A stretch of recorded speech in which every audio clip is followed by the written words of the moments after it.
dans mon cœur. Où es-tu? Où es-tu? C'est longtemps. Je t'ai longtemps cherché. Viens me nourrir dans mon cœur. Oh, oh, oh, où es-tu? Tes mains dans mon cœur. Je t'ai longtemps cherché dans mon cœur. Où es-tu?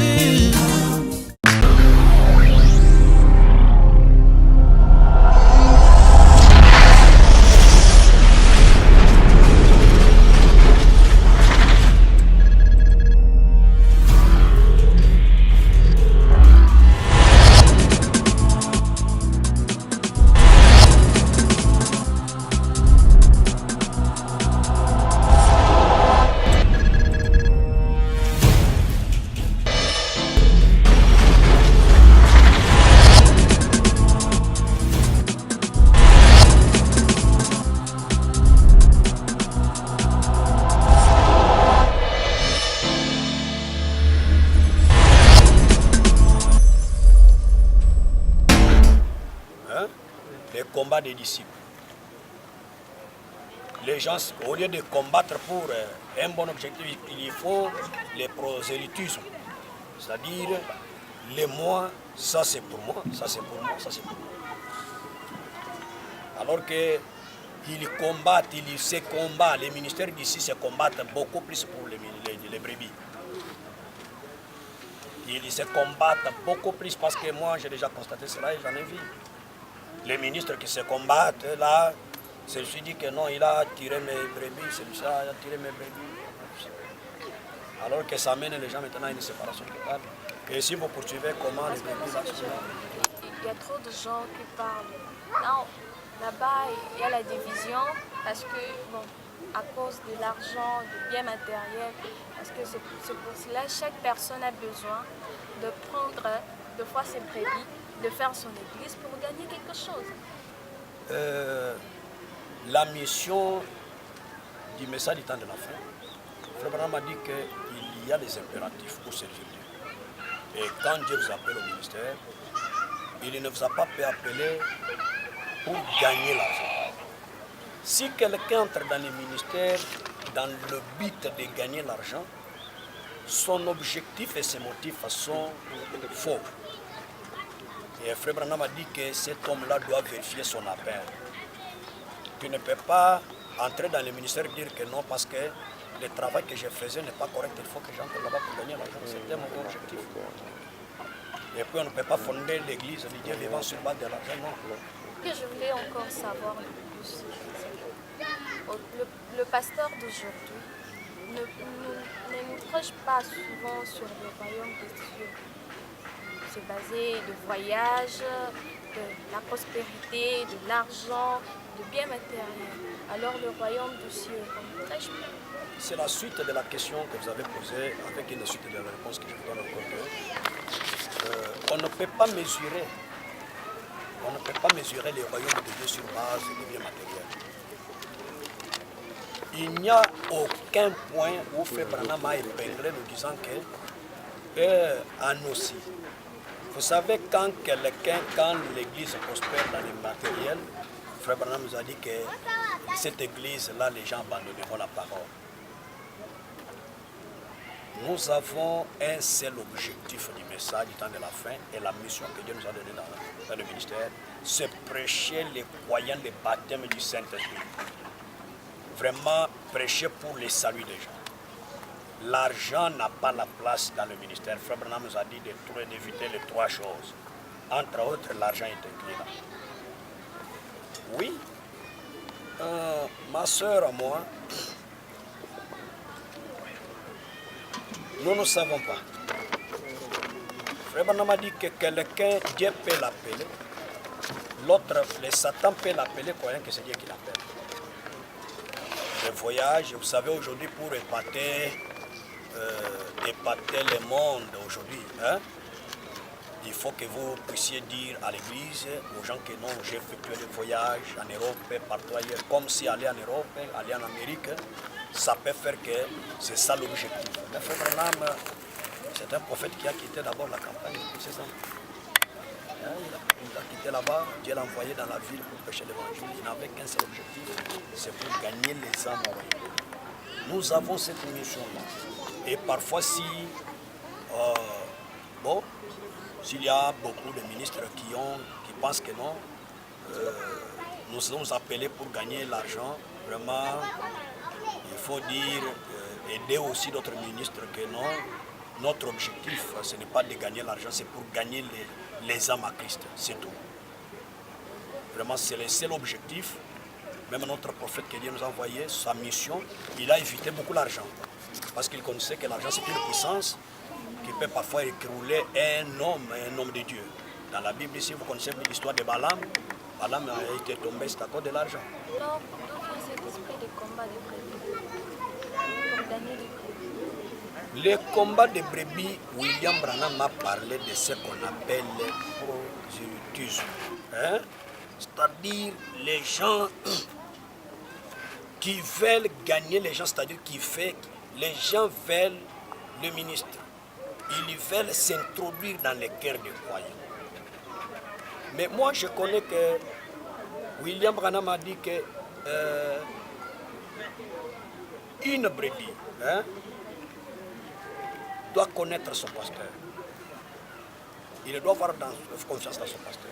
Si une brebis vous quitte et va dans une autre bergerie, c'est que cette brebis-là n'a pas confiance en vous. Et quand il n'a pas confiance en vous, on ne sait pas. Vous savez, dans la Bible ici, les Timothée qui était devenu l'enfant né dans le ministère de Paul, il n'était pas une brebis que Paul avait prêchée, mais c'était une autre brebis qu'il avait trouvée, qui avait déjà crié, qui croyait, je ne sais pas, il était baptiste. Mais quand il a écouté le message que Paul avait prêché, il l'a gagné. Il l'a gagné, mais il est resté avec lui avec beaucoup de confiance. Les combats des minutes de brebis, ici, c'est le problème qui est là, que beaucoup de gens veulent s'implanter dans les cœurs de quoi? Des croyants. Mais ils ne veulent pas planter la parole dans les cœurs des croyants. Et pour garder mieux les brebis, il faut les garder avec la parole, pas la politique. Pasteur ou votre ancien à qui vous donnez la dîme? Moi, je vous ai parlé que le pasteur qui m'a prêché la parole, c'est le pasteur Louis Sapon. Depuis qu'il m'a prêché la parole jusqu'à aujourd'hui, je ne l'ai jamais quitté. Parce qu'il m'a engendré, il m'a prêché la parole, et il m'a engendré dans le ministère. J'ai pleinement confiance en lui jusqu'à aujourd'hui. Et j'avais donné la promesse à Dieu que je quitterai ce pasteur, c'est quand il vous quittera la parole de Dieu. Et quand il demeure dans la parole, je lui ferai confiance. Et pendant qu'il est encore en vie, il est là. Pasteur, ce que je voulais savoir encore, une grande déception que vous avez eue dans votre ministère. Si moi ne connaissais pas que le message de William Branham, c'est un véritable message, dans mon cœur, je vous l'ai dit avec la certitude, je disais que j'allais déjà quitter ce message ici. Je vous le confirme. Parce que j'ai rencontré beaucoup de choses que je ne croyais pas que je peux rencontrer au message. Mais quand j'ai compris que non, c'est un chemin individuel. Je peux trouver la déception à un frère que tu peux faire confiance, à un ministre que tu peux avoir confiance. À la fin de tout, quand il pourra se cribler, il vous déçoit. Je ne peux pas du tout parler ce qui ne peut pas édifier. Je peux dire ce qui édifie parce que les hauts et les bas, je l'ai trouvé dans le message. Dis-moi un peu qu'à l'âge que je vous ai parlé dans les années 87, jusqu'à aujourd'hui, mais j'aurais traversé combien de périodes et combien d'oppositions, combien de déceptions par mes amis à moi, chrétiens, et mes frères à moi, ministres de la parole, beaucoup de déceptions parfois. À un homme que tu peux donner confiance, même dans la parole, même dans les matériels, il vous tourne le dos. Tout cela, comme Frère Branham a dit que ça doit nous donner, ce sont les empreintes qui peuvent nous donner le courage pour mieux marcher parce que la vie chrétienne, c'est une expérience. La déception, nous devons en avoir parce que nous sommes sur la terre. C'est pourquoi Frère Branham a dit que nous devons avoir 100% la confiance en Dieu. Que d'avoir la confiance dans un homme. Parce que l'homme peut vous décevoir d'une manière ou d'une autre, mais Dieu ne peut pas vous décevoir. Quels sont les plus grands miracles que Dieu a fait pour vous dans votre église? Ma soeur chère, je peux vous dire ceci. Je commence d'abord avec le premier miracle, comme Frère Branham nous a prêché. Le premier miracle, c'est convertir une âme. C'est un plus grand miracle de tous les miracles. Convertir un pécheur, devenir un chrétien, c'est un plus grand miracle. Parmi de tous les miracles, c'est le plus grand miracle. Et je ne peux pas tout citer. Je connais que du jour au jour, à ce qui concerne des guérisons divines, Dieu est en train d'opérer. Pendant que j'étais encore trop jeune, j'avais rencontré un petit enfant, je ne sais pas, il peut avoir 12 ans, comme cela 13 ans. Je l'avais parlé à mon église. Cet enfant-là, il était estropié. Hein? Il avait la paralysie. Je l'appelais dans une maison non habitée, je lui ai dit, si je peux prier pour toi et le Seigneur peut te guérir. Il a dit, je crois.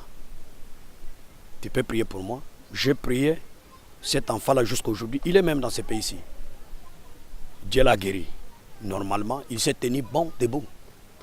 Et un jour, il m'avait rencontré, il a dit à un garçon qui était à mes côtés, il a dit que si je vis, et je suis arrivé à cet âge, vous me voyez marcher normalement, c'est grâce à Dieu de ce pasteur ici. Je peux dire encore un jour, j'ai sarclé. Ce sont des petits parce que les plus grands miracles, je voulais parler. Du côté comme William Branham a prié pour des bêtes de champ, j'ai sarclé dans ma parcelle un jour, avec une eau à main. J'ai frappé sur un petit poussin. Je l'ai dit parce que je l'avais déjà parlé même du haut de ma chair. J'ai frappé sur le petit poussin est mort. Et que mon cœur était fendu de voir cet être-là mourir. Ça m'a blessé beaucoup. Moi seul, j'ai dit, Seigneur, je ne savais pas que ceci peut m'arriver comme cela. Mais je t'en prie, comme tu es Dieu en qui j'ai mis confiance, vraiment laisse vivre ce petit poussin ici. Et j'ai prié, le petit poussin là, Dieu l'a redonné la vie. Je le déclare comme cela. Et Dieu m'en témoigne. J'ai déjà prié pour les problèmes des hémorroïdes. J'ai prié encore pour un enfant qui était épileptique. J'ai prié encore pour lui. Dieu l'a guéri totalement. Il y avait, avec ce qui concerne les femmes, les enfants, ceux qui arrivent à l'état de coma, vraiment le Seigneur fait. Il y a des femmes ici qui ne donnaient pas naissance. Quand je parle ici, le Seigneur les a déjà accordés les enfants. On m'avait amené dernièrement une femme qui était à l'état de coma ici, qui ne pouvait pas marcher. On l'avait amenée en moto. Alors, là-bas, en haut, à Chikou, là-bas, on croyait que non, cette femme-là est morte. J'ai dit, Dieu de William Branham, toi, tu m'as donné la commission de prier, mais c'est toi qui t'occupes de la guérison.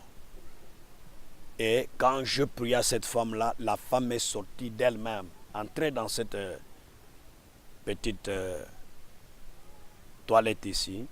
Et quand elle est rentrée là-bas, mais le bruit s'est répandu. Que cette femme-là est morte.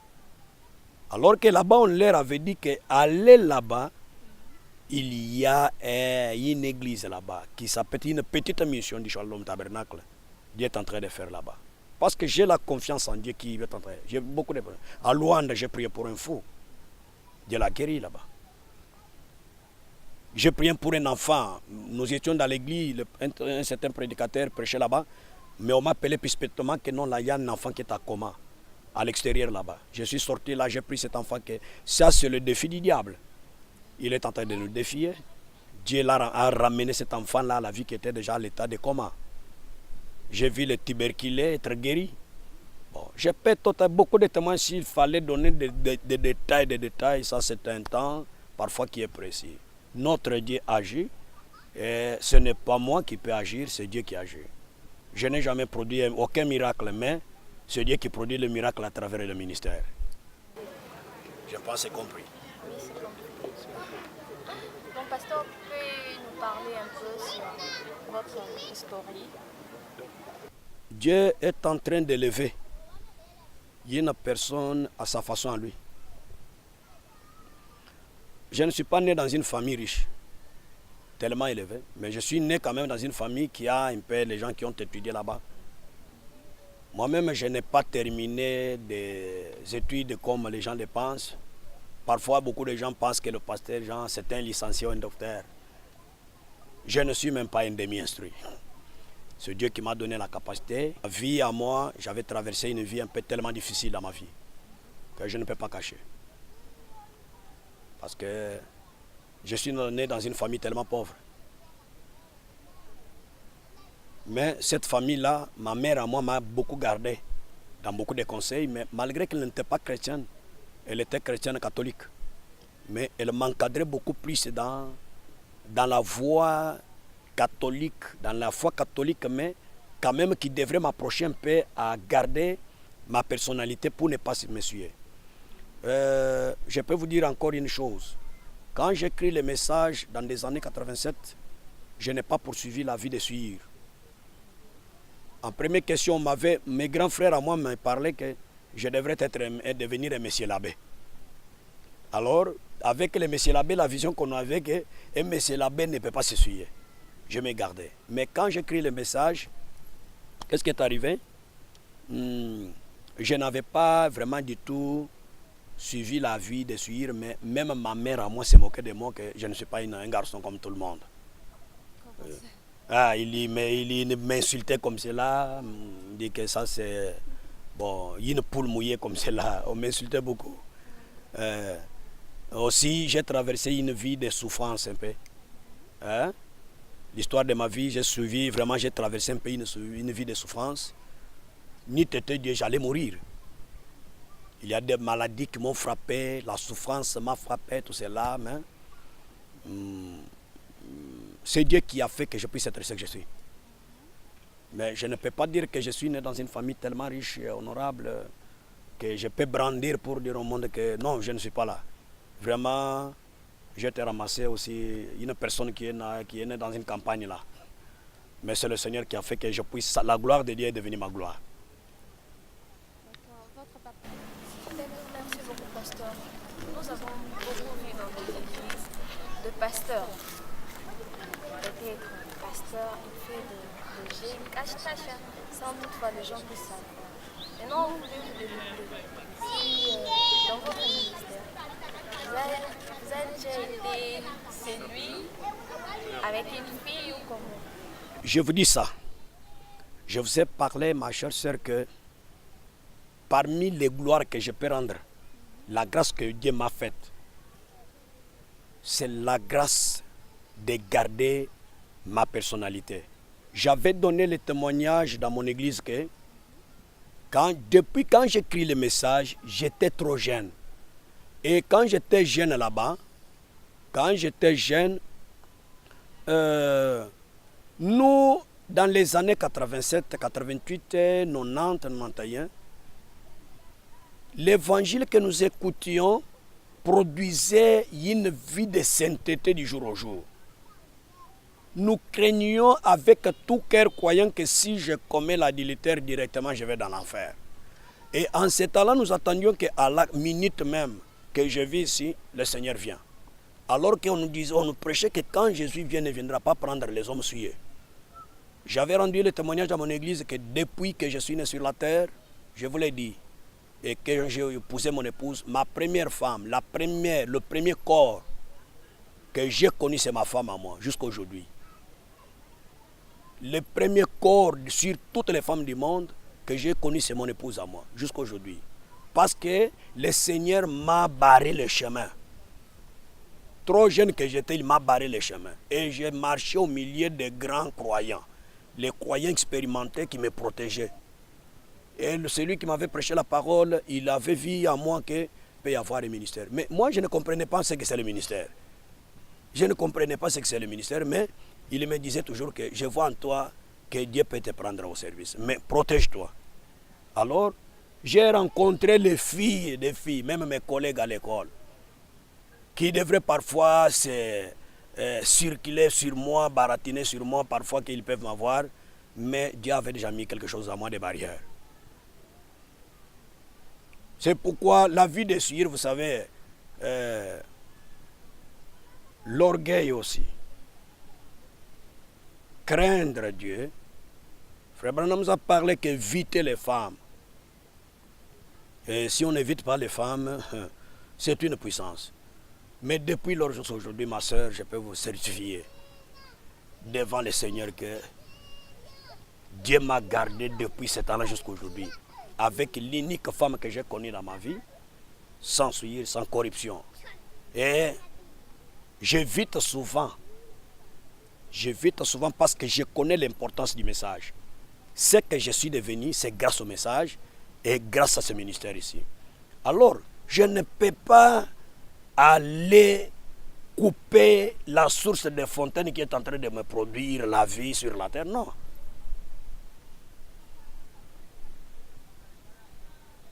C'est Dieu qui m'a révélé les objectifs. Le ministère, comme dans les messages que vous avez dit, je pense que vous me demandez le ministère ou dans les messages. Dans le message, pour moi, le seul objectif, c'est de croire le message aller au ciel. Dans le ministère, l'unique objectif que je poursuis dans le message, je voudrais gagner les âmes à Christ qui peuvent aller au ciel, préparer une épouse avec le message de William Branham, tout court. Je crois que le Seigneur viendra enlever l'épouse, c'est ce que je crois. Et c'est pourquoi je voudrais voir une relation être établie entre le peuple de Dieu et Dieu lui-même. Je poursuis l'objectif de préparer l'épouse. Merci, pasteur. Nous sommes déjà à la fin de notre émission. Et un dernier mot. Oui, je vous remercie, mes frères et sœurs, vous les journalistes qui venez de m'interviewer dans cette petite interview. Je vous remercie pour ce beau travail et bonne idée que vous avez, que l'inspiration que Dieu vous a donnée, pour que ce travail ici peut parfois mener même quelques ministères qui sont cachés, parfois dans nous faire confiance, pour que par nous, on peut aller ailleurs, gagner les âmes à Christ. Et parfois, s'il peut y avoir quelqu'un qui était dans l'état d'ignorance, il peut comprendre par ceci. Parfois, je vous demanderai vraiment de ne plus vous décourager. Nous vous encouragerons et nous vous soutiendrons toujours vraiment dans de telles inspirations. Si vous avez une bonne vision, vraiment allez de l'avant. Le Seigneur vous aidera. Gagner les âmes à Christ. Et parfois, à la prochaine occasion, davantage. Vraiment, je vous remercie beaucoup plus. Avec toute l'équipe que vous avez marché avec. Vraiment, que Dieu vous bénisse beaucoup. Et que le Dieu de Branham. Merci à tout le staff qu'on a travaillé. Notre DK, il était derrière la caméra. Je vous demande, quelle heure est-il?